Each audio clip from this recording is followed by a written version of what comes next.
अमरउजाला.com देख रहे हैं आप और हम बात कर रहे हैं मध्य प्रदेश की। देखिए, मध्य प्रदेश में पिछले दिनों खास करके अगस्त के महीने में जब गृहमंत्री अमित शाह पहुंचे थे और पत्रकारों ने उनसे पूछा था कि मुख्यमंत्री का चेहरा आगामी विधानसभा चुनाव में कौन होने वाला है, तो मुख्यमंत्री ने जो बात कही उसी से काफी कुछ समझ में आ गया था। उन्होंने साफ तौर पर कहा था कि अभी शिवराज जी मुख्यमंत्री हैं और आने वाले वक्त में बीजेपी बैठकर अपने नेता का या अपने उस चेहरे का चुनाव करेगी जो सीएम होगा। इसी से लगभग तस्वीर साफ हो गई थी।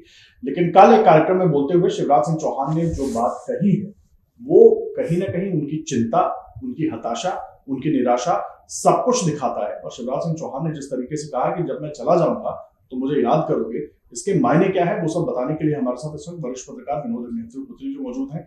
बहुत स्वागत है सर आपका अमरउजाला.com पर।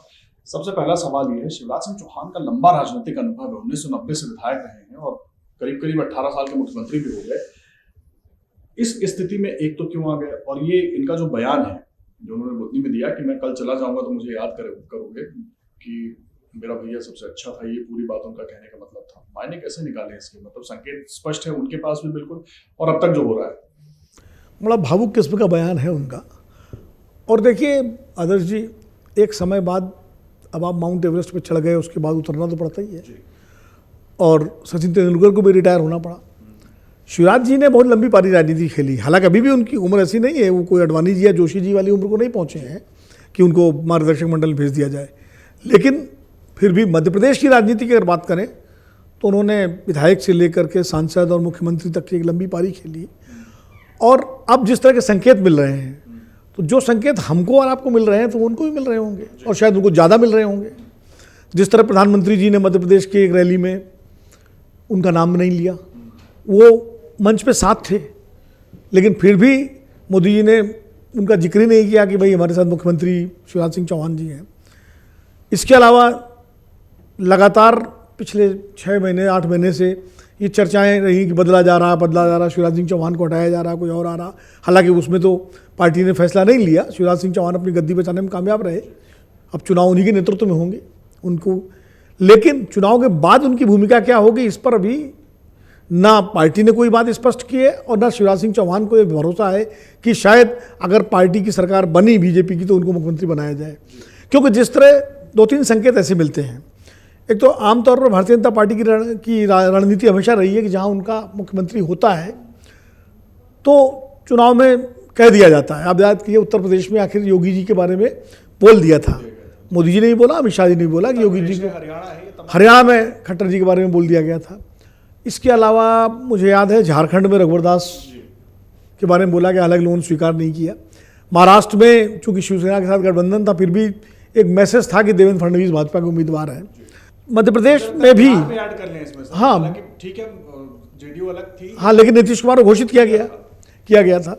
और खुद मध्य प्रदेश में भी पिछले सारे चुनावों में शिवराज सिंह को घोषित करके कि भाई हमारे मुख्यमंत्री मध्य प्रदेश के हैं, उसमें भी चेहरा था। इस बार ना तो उनका नाम लिया जा रहा है, ना उनके नाम की घोषणा की जा रही है। और असली काम और हो गया जब 8 सांसदों को 8 सीटों से, जिसमें 3 केंद्रीय मंत्री और 1 जनरल सेक्रेटरी, उनको उतार दिया गया। और 3 केंद्रीय मंत्रियों में और जनरल, ये 4 ऐसे हैं जो मुख्यमंत्री पद के दावेदार हैं। कैलाश विजयवर्गीय तो लगातार नाम तो कई बार चला, जब वो मंत्री भी थे शिवराज सिंह चौहान की मंत्रिमंडल में, तब भी उनका नाम चलता रहा। फिर नरेंद्र सिंह तोमर का लगातार नाम लिया जाता है, जब भी पिछड़े चेहरे के रूप में अगला चेहरा प्रहलाद पटेल को माना जाता है। और अगर आदिवासी चेहरे की बात होती है तो फग्गन सिंह कुलस्ते भी काफ़ी भरोसेमंद है। जैसे एक जमाने में दिलीप सिंह भूरिया हुआ करते थे, लेकिन बाद में उनका निधन हो गया। तो ये चारों, अब इन चारों को विधानसभा चुनाव लड़ाने का मतलब ये भी है कि कार्ड ओपन है, मामला ओपन है, और अभी रेस ओपन है। तो और लिस्ट आनी है सर, अभी तो ज्योतिरादित्य सिंधिया के नाम की भी चर्चा है। और अगर ज्योतिरादित्य सिंधिया भी आते हैं, और अभी तक ये तय नहीं कि शिवराज सिंह चौहान बुधनी से चुनाव लड़ेंगे कि नहीं लड़ेंगे। उनके टिकट को लेकर भी तमाम तरह के कयास चल रहे हैं कि उनको लड़ाया जाए, उनके बेटे को लड़ाया जाए, या उनको विदिशा भेजा जाए। तो जहां फर्स्ट थे वहां आपको अगर इक्वल्स में डाल दिया जाए, फर्स्ट एमंग द इक्वल भी नहीं, इक्वल में, तो अब इक्वल में अगर डाल दिया जाएगा तो जाहिर है इसका मतलब ये है कि अब आपका बनना तय नहीं है। हाँ। और ये बात शिवराज सिंह चौहान महसूस कर रहे हैं, लगातार महसूस कर रहे हैं। और ये जो बुधनी में ये जो इस कार्यक्रम में जो ये हो रहा है लाडली योजना वाला, इसमें उनका दर्द जो है वो झलका है कि ऐसा भैया आपको कहीं मिलेगा नहीं, जब मैं चला जाऊंगा तब आपको मेरी याद आएगी। तो चला जाऊंगा, मैं कहाँ चला जाऊंगा, यानी वो खुद ही कह रहे हैं मैं चला जाऊंगा, मतलब एक तरीके से मैसेज क्लियर। आमतौर पर कभी उन्होंने इस तरह का दिया नहीं भाषण। जितना लंबा उनका अनुभव है सर, और मुझे लगता है उनके ज्यादातर भाषण या इस तरह की भी स्थिति में, मतलब पिछला विधानसभा चुनाव भी जब हारी बीजेपी, उस वक्त भी समझते हुए कि स्थिति बहुत टफ है, उस वक्त भी इतना निराशाजनक बात या इस तरह का भाषण उन्होंने कहीं नहीं दिया। बाकायदा लगे रहे चुनाव में। और उसके बाद और देखिए, जब पार्टी हार गई, चुनाव सरकार बन गई कांग्रेस की, कमलनाथ मुख्यमंत्री बन गए और 1.5 साल तक मुख्यमंत्री रहे, तब भी शिवराज सिंह चौहान घर नहीं बैठे। हाँ, शिवराज सिंह चौहान लगातार उत्तर मध्य प्रदेश में पूरे राज्य में दौरा करते रहे और उनके तमाम वीडियो देखिए, कहीं वो कीर्तन कर रहे हैं ढोलक बजाते हुए, वो भी उनका वीडियो खूब वायरल हुआ था, कहीं जनता के बीच में अपना बात कर रहे हैं, कहीं कोई सभा संबोधित कर रहे हैं। तो वो सक्रिय, जैसे छत्तीसगढ़ में रमन सिंह जी घर बैठ गए, शिवराज सिंह चौहान घर नहीं बैठे। और बाद में जब ज्योतिराज सिंधिया ने दल बदल किया और उधर गए और सरकार बनी, तो शिवराज सिंह चौहान को मुख्यमंत्री बनाना पड़ा।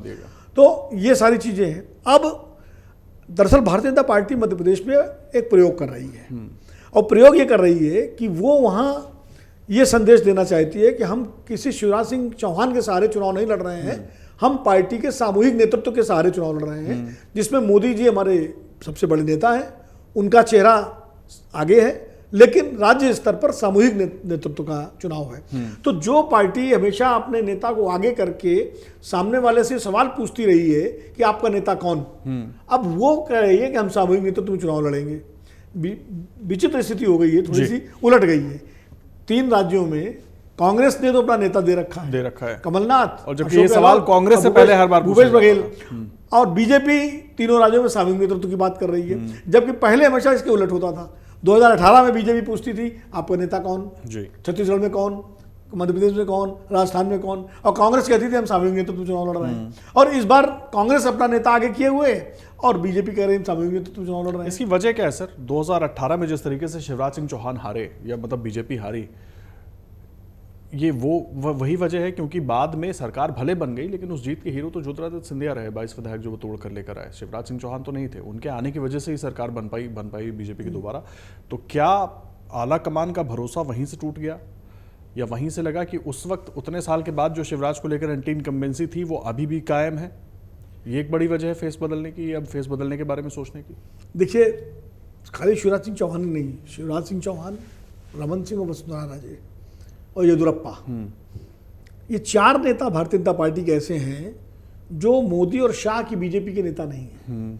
ये अटल और अडवाणी जी की बीजेपी के नेता थे। ये उस समय इनको आगे बढ़ाया गया जब भारतीय जनता पार्टी का नेतृत्व अटल बिहारी वाजपेयी और लाल कृष्ण आडवाणी, मुरली मनोहर जोशी जैसे नेताओं के हाथ में था जी। इनको तब आगे बढ़ाया गया, और ये उस युग के छत्रप हैं जो, और एक समय था कि नरेंद्र मोदी जी भी छत्रप हुआ करते थे गुजरात के जी।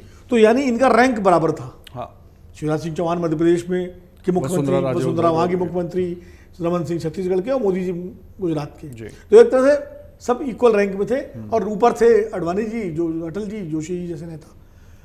अब क्या है, मोदी जी प्रधानमंत्री है, अमित शाह गृह मंत्री है, नड्डा जी पार्टी अध्यक्ष है।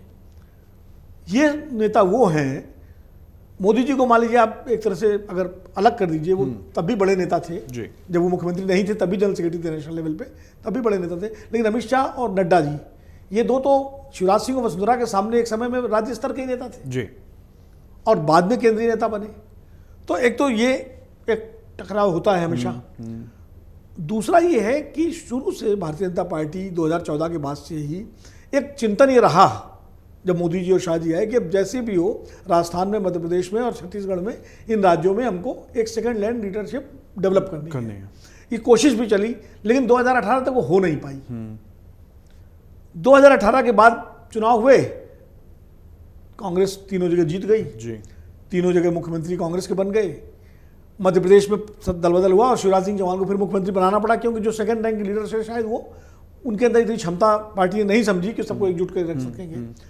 लेकिन अब जो भाजपा नेतृत्व है वो ये चाहता है कि अब हर कीमत पर इन राज्यों में उसका जो है नया नेतृत्व विकसित हो। अब शिवराज सिंह चौहान या वसुंधरा राजे या रमन सिंह की जगह नए चेहरे आए, पार्टी चुनाव जीते या हारे वो अलग बात है, जीतना तो हर पार्टी चाहती है जी। लेकिन वो खाली हार के डर से नया नेतृत्व विकसित ना करें, इस ग्रंथि से भारतीय जनता पार्टी ऊपर निकल चुकी है। ये जो एक कॉम्प्लेक्स होता है ना, यार चुनाव ना हार जाए, इससे अब ऊपर निकल गई, राजस्थान में भी, छत्तीसगढ़ में भी और मध्य प्रदेश में भी। इसीलिए शिवराज सिंह चौहान को संकेत दे दिया गया कि भाई अब आप इक्वल रहोगे, फर्स्ट अमंग द इक्वल, या फर्स्ट नहीं रहोगे। वसुंधरा जी के बारे में भी यही संकेत दे दिया गया कि आपका नाम हम आगे नहीं करेंगे, हम सामूहिक नेतृत्व में चुनाव लड़ेंगे, उसके बाद देखा जाएगा जैसी स्थिति बनेगी। यही रमन सिंह के लिए हो गया है। तो अब भाजपा इस बात पर तय कर चुकी है, प्रधानमंत्री नरेंद्र मोदी जी और गृह मंत्री अमित शाह जी और भाजपा अध्यक्ष नड्डा जी के नेतृत्व में, कि हमें इन राज्यों में अपना नया नेतृत्व विकसित करना है। और एक तरह से अगर आप दूरगामी दृष्टि से देखें तो ये ठीक भी है किसी भी पार्टी के लिए जी। बहुत लंबे समय तक आप एक ही नेता के सहारे अगर पार्टी को कर देते हैं तो होता क्या है कि फिर उसके बाद अगर वो नेता जब नेपथ्य में जाता है तो पार्टी नेतृत्व विहीन हो जाती है। और इसका सबसे बड़ा उदाहरण ये है गुजरात जी। गुजरात में मोदी जी लंबे समय तक रहे, केशुभाई पटेल के बाद मोदी जी आए, अब मोदी जी के बाद 3 मुख्यमंत्री बदल गए वहाँ, आनंदीबेन पटेल, विजय रूपाणी और भूपेंद्र सिंह पटेल चला रहे हैं। लेकिन इनमें कोई भी ऐसा नहीं है जो अपने दम पर पार्टी को जिता सके जी। आज भी अगर मोदी जी को माइनस कर दीजिए गुजरात में, तो चाहे कांग्रेस कितनी भी बुरी हालत में पहुंच गई हो 2022 के चुनाव में, लेकिन फिर चुनाव मुकाबले का हो जाएगा। वो तो मोदी जी की वजह से पार्टी वहां जीत रही है। तो ये स्थिति हर राज्य में न हो, ये भारतीय जनता पार्टी भी समझ रही है और ये उसका मात्र संगठन राष्ट्रीय स्वयंसेवक संघ भी मान रहा है इस बात को। इसीलिए शिवराज सिंह चौहान को ये कहा गया है कि भाई अब आपकी पारी लगभग पूरी हो चुकी है और आप मन से तैयार हो जाइए। चुनाव भी अगर आप लड़ेंगे तो आप किसी एक सीट से लड़ेंगे और कोई जरूरी नहीं कि आप मुख्यमंत्री बने, और नहीं तो फिर आपको केंद्र में एडजस्ट किया जाएगा, देखा जाएगा। लेकिन एक बात सर, अब शिवराज सिंह चौहान नहीं तो कौन? जो पिछली लिस्ट में जिन 7-8 सांसदों का आपने जिक्र किया, जिसमें आपने जनरल सेक्रेटरी साहब का भी जिक्र किया कि वो कैलाश विजयवर्गीय की भी हम बात कर रहे थे, वो भी हैं। अब सवाल ये है, अगर शिवराज सिंह चौहान नहीं तो फिर कौन होंगे? ये मैं इसलिए पूछ रहा हूँ क्योंकि ज्योतिरादित्य सिंधिया जिस वक्त पार्टी में आए थे तो जाहिर सी बात है कुछ वादे उनके साथ भी हुए होंगे। क्या उन वादों को आगे सेट किया जाएगा अगर बीजेपी जीतती है, उस पर काम होगा? और क्या अगर ज्योतिरादित्य सिंधिया को आगे बढ़ाते हैं तो ये जो बाकी जो बड़े नेता हैं बीजेपी के मध्य प्रदेश में खास करके, और जो केंद्र से भी वहां पर लैंड कराए गए हैं, वो क्या इस पर मानेंगे, सहमति बन पाएगी? देखिए, ये एक तरह से भाजपा नेतृत्व ने एक ओपन कंपटीशन कर दिया कि भाई नरेंद्र सिंह तोमर जी, आप डिमनी से लड़ रहे हो, आपके लड़ने से क्या फायदा होगा पार्टी को? आप अपनी सीट भी जीत के दिखाओ और आसपास की सीटें भी जिता के दिखाओ। अगर सिंधिया जी लड़ते हैं शिवपुरी से तो उनके लिए भी मैसेज होगा कि आप जो है शिवपुरी से जीत के दिखाइए और आसपास की सीटें जीत के दिखाइए। कैलाश विजयवर्गीय के लिए मैसेज होगा कि आप अपनी जिताइए और मालवा निमाड़ में पार्टी को बेड़ा। यही बुंदेलखंड में प्रहलाद सिंह पटेल के लिए होगा, यही भगत सिंह कुलस्ते के लिए होगा, यही रीति पाठक के लिए होगा बिंदु क्षेत्र में। इस तरह ये संदेश दे दिया गया कि आप जिता के लाओ। और खासकर ये 4 जो हैं जी, अगर रीति पाठक तो दावेदार उस तरह नहीं है, लेकिन मान लीजिए जो 4 नाम मान लिया और सिंधिया जी 5 जी, ये 5 अगर मुख्यमंत्री पद की दौड़ में हैं तो इनके सामने ये ओपन चैलेंज पार्टी ने रख दिया है कि आपका विधानसभा चुनाव में परफॉर्मेंस क्या होगा। आप अपनी सीट जीतते हो, कितने वोटों से जीतते हो, और उसके अगल बगल की कितनी सीटें जिता के लाते हो, उस आधार पर तय किया जाएगा मुख्यमंत्री अगला कौन होगा। ये एक तरह से ओपन कर दिया गया। अब मैं उदाहरण, मान लीजिए भारतीय जनता पार्टी की सरकार बनने की स्थिति आती है, लेकिन भाजपा अगर ग्वालियर चंबल संभाग में गड़बड़ा जाती है तो फिर सिंधिया जी या नरेंद्र सिंह तोमर का क्लेम अपने आप खत्म हो जाएगा जी। यही स्थिति उलट दीजिए, मान लीजिए मालवा निमाड़ में गड़बड़ा जाती है तो कैलाश विजयवर्गीय क्लेम खत्म हो जाएगा। यही बुंदेलखंड पर लागू हो, तो ये एक तरह से लिटमस टेस्ट डाल दिया इनके सामने अग्नि परीक्षा जी। क्योंकि जो सर्वे रिपोर्ट आ रही है उनके हिसाब से मालवा निमाड़ और ग्वालियर चंबल में भाजपा की स्थिति अच्छी नहीं है। और जबकि सबसे ज्यादा सीटें नहीं दोनों जगह पे हैं, बाकी जगहों में कड़े मुकाबले में है। तो इसलिए भाजपा ने ये एक बड़ा प्रयोग किया है। 2 प्रयोग किए, एक सामूहिक नेतृत्व, दूसरा जो मुख्यमंत्री पद के दावेदार हैं उनके सामने एक सीधा कि भाई टेस्ट आप परफॉर्म करके दिखाओ, तब आपको अगर आप चाहते हो मिलेगा। ये नहीं कि आप यहाँ दिल्ली में बैठे हुए हो और लंबी लंबी बातें कि हेलीकॉप्टर से घूमे, 4 जगह गए, भाषण दिया, और अगर मोदी जी के नाम पर सरकार बनती है तो आप मुख्यमंत्री पद के दावेदार हो। नहीं, मोदी जी का नाम है ठीक है, लेकिन आपका क्या है ये साबित करो। ये एक तरह से भारतीय जनता पार्टी के नेतृत्व ने एक टेस्ट और यही राजस्थान में होने जा रहा है, यही राजस्थान में भी होने जा रहा है जो मध्य प्रदेश में हो रहा है। ऐसा ही कुछ संकेत वहां भी कुछ इस तरह के बड़े दिग्गज उतारे जाएंगे, दिया है। अर्जुन मेघवाल और राज्यवर्धन राठौर और गजेंद्र सिंह शेखावत, इस तरह के जो बड़े नाम हैं उनको उतारा जाएगा कि भाई आप बताओ। तो ये एक तरह का भाजपा का नया प्रयोग है, और ये प्रयोग भाजपा आज की तारीख में कर रही है, ये मानते हुए कि चुनाव में मुकाबला खड़ा है, टफ है, जिस तरह की रिपोर्ट्स आ रही हैं, जिस तरह सर्वेक्षण आ रहे हैं, फिर भी उन्होंने हारने के डर से प्रयोग नहीं रोका। सर, इसको मैं दो तरीके से देख रहा हूँ। एक तो गुजरात वाली टैक्टिस हो गई, गुजरात में जिस तरीके से आपने तमाम एंटी इनकम्बेंसी और आपको लगा कि स्थिति गड़बड़ हो सकती है, सब कुछ बदल दिया, चेहरा बदल दिया, मुख्यमंत्री बदल दिया, आपने मुख्यमंत्री को चुनाव नहीं लड़वाया वहाँ पर, ये भी आपने किया। तो क्या वही रणनीति लेकर जा रहे हैं, और क्या गुजरात की रणनीति मध्य प्रदेश में कारगर होगी? नहीं, गुजरात में तो उन्होंने भूपेंद्र पटेल का नाम घोषित ही कर दिया था चुनाव से पहले। वो मुख्यमंत्री थे और कहा था भूपेंद्र पटेल। नहीं, चेहरे बदल दिए ना सारे। हाँ, चेहरे, लेकिन चेहरे समय पहले बदले थे, जी। एकदम चुनाव के वक्त नहीं बदले थे। यहाँ चेहरे नहीं बदले ना, मध्य प्रदेश में चेहरा कहाँ बदला? नहीं बदला, नहीं बदला। मध्य प्रदेश में दूसरी रणनीति है। गुजरात में तो देखिए, गुजरात में तो मोदी जी चुनाव लड़ते हैं, वहाँ ना भूपेंद्र पटेल चुनाव लड़ते हैं ना रूपाणी लड़ते हैं, वहाँ नरेंद्र मोदी और अमित शाह चुनाव लड़ते हैं गुजरात में। रणनीति अमित शाह जी की होती है और चेहरा और नाम और काम सब मोदी जी का होता है। तो वहाँ वो बाकी राज्यों में मोदी जी का नाम तो चेहरा तो होता ही है, लेकिन क्षेत्रीय नेतृत्व है उसका भी एक भूमिका होती है। इसलिए कर्नाटक देखिए हार गई भारतीय जनता पार्टी जी, येदियुरप्पा को उन्होंने किनारे लगाया, लेकिन उसके बावजूद उन्होंने शिवराज सिंह को ये संदेश देने में कोताही नहीं। कायदे से तो कोई पार्टी होती तो डर जाती कि यार कर्नाटक वाला प्रयोग मध्य प्रदेश भी हो जाएगा। हाँ, वो दो उदाहरण हो गए ना, कर्नाटक वाला प्रयोग हो गया, आप उसको आप एमपी में दोहरा रहे हो, वही राजस्थान में दोहराते हुए दिख रहा है। तो उनको वही मैंने कहा कि जो हार जाने के डर की जो ग्रंथि है ना, जो पार्टी नेतृत्व में अक्सर होती है कि यार ऐसा करेंगे तो चुनाव ना हार जाए, उससे ये पार्टी निकल करके प्रयोग कर रही है कि अगर प्रयोग सफल रहा तो ठीक ही है, फिर तो कोई बात ही नहीं है। सफल नहीं भी हुआ तो भी सामूहिक नेतृत्व तो विकसित हो ही जाएगा राज्य में। मतलब अगर हार जाती है बीजेपी और ये नेता मान लीजिए कुछ हारते हैं कुछ जीतते हैं, जो भी नतीजा रहता है, तो इन्हीं में से किसी नेता को लीडर पोजीशन बना कर उसको आगे किया जाएगा भविष्य के लिए।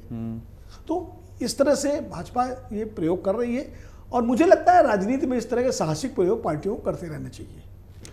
चलिए, साहसिक प्रयोग की आप बात कर रहे हैं, अब देखना होगा कि इसके नतीजे क्या होते हैं। लेकिन जिस तरीके से पूरी स्थिति विनोद सर ने समझाई है, बहुत अहम हो जाता है समझना, क्योंकि शिवराज सिंह चौहान ने जो बयान दिया है, कहीं ना कहीं सीधे तौर पर वो निराश भी नजर आ रहे हैं। उससे लंबा राजनीतिक अनुभव है, उसके बाद अभी बीजेपी ने स्पष्ट नहीं किया है कि चेहरा कौन होने वाला है। और जिस तरह से प्रधानमंत्री नरेंद्र मोदी अलग अलग राज्यों में जा रहे हैं, और जब हम अपने भाषण में वो जिक्र कर रहे हैं, सर एक चीज़ और, अपने भाषणों में पीएम मोदी हर बार जिक्र अब यही कर रहे हैं कि जो प्रत्याशी है वो भी कमल का निशान है, और आपको बटन भी कमल के निशान पर दबाना है, मुद्दे भी कमल का निशान है। तो मतलब बिल्कुल साफ कर दिया उन्होंने कि कोई नहीं। देखिए, बहुत दिलचस्प है ये, इस बार मोदी जी ने जो रणनीति बदली है, पहले क्या बोलते थे, आप बटन दबाओगे वोट मोदी को मिलेगा। अब वो अपना नाम भी नहीं ले रहे हैं। हाँ। अब वो नाम ले रहे हैं कमल के निशान का, यानी पार्टी का। हाँ। यानी जो सरकार है वो भाजपा सरकार है। हाँ। चाहे केंद्र में हो चाहे राज्यों में हो, वो शिवराज सरकार है, मोदी सरकार न हो के भाजपा सरकार है। जो बहुत दिन एक तरह से उन्होंने जो कलेक्टिव लीडरशिप की बात जो कर रहे हैं, वो उसको एक अमली जामा पहनाते हुए वो व्यक्ति से हट करके पार्टी पर ला रहे हैं पूरे चुनाव को, कि ये व्यक्ति का नहीं पार्टी का चुनाव है। तो वही सामूहिक नेतृत्व वाली बात है। तो अब लेकिन दिलचस्प है, क्या लोकसभा चुनाव में भी ये बात रहेगी? यही सवाल है, ये बड़ा अहम सवाल है। लोकसभा चुनाव में क्या स्थिति होगी? क्या वहां पर भी आप बीजेपी के नाम पर ही जाएंगे? लोकसभा चुनाव में तो जाहिर है मोदी जी के नाम पर ही जाना होगा, बीजेपी साथ में रहेगी। हाँ। लेकिन मोदी जी एक सबसे बड़ा फैक्टर होते हैं उस चुनाव में। तो चूंकि वोट आमतौर पर बहुत सारे लोगों से आप पूछो तो वो जो पार्टी के कैडर नहीं है या पार्टी के वो नहीं है घोषित समर्थक, पूछो वोट किसको दिया था, बोले मोदी को दिया था। पब्लिक में अगर आप पूछिए कि 2019 में किसको वोट दिया था, तो ये नहीं कहेंगे कि बीजेपी को दिया था जी, या कमल को दिया था, कि मोदी को दिया था। हाँ। तो मोदी एक तरह से लोकसभा में तो ब्रांड मोदी हैं। हाँ। और अभी तक लगातार 14 में और 19 में वो ब्रांड सक्सेस रहा है। तो क्या भाजपा अपने ब्रांड को किनारे करेगी और नया ब्रांड लेके आएगी, कमल ब्रांड, या मोदी ब्रांड ही चलेगा? या यहाँ से ही एक तरीके से उसका टेस्ट शुरू हो गया उस ब्रांडिंग का कि क्या ये ब्रांडिंग कितनी कारगर हो सकती है? ये भी है, अगर ये ब्रांड सफल हो गया तो हो सकता है लोकसभा में भी ब्रांड हो, और अगर असफल हो गया तो फिर लोकसभा में वापस मोदी ब्रांड आ जाएगा। वापस मोदी ब्रांड आ जाएगा। बहुत अहम बात कह रहे हैं सर। अब देखना होगा कि मध्य प्रदेश में क्या होता है, इस पर लगातार हमारी नजर बनी रहेगी, हर अपडेट आप तक पहुंचाएंगे। और अगली जब लिस्ट आएगी उसमें कौन से नाम जुड़ेंगे, कौन से नाम घटेंगे, वो भी बहुत दिलचस्प होने वाला है। उससे भी लगातार अपडेट आपको करते रहेंगे। अमरउजाला.com पर आप बने रहिए और लाइक और सब्सक्राइब जरूर कीजिए। अमर उजाला अब आपके टीवी पर भी। अपने स्मार्ट टीवी पर YouTube पर सर्च करें अमर उजाला, चैनल सब्सक्राइब करें और देखें ताजा खबरें, वो भी HD क्वालिटी में। और हाँ, बेल आइकन दबाना ना भूलें ताकि हर खबर हो आपके घर। अमर उजाला, निष्पक्ष, निर्भीक, निरंतर।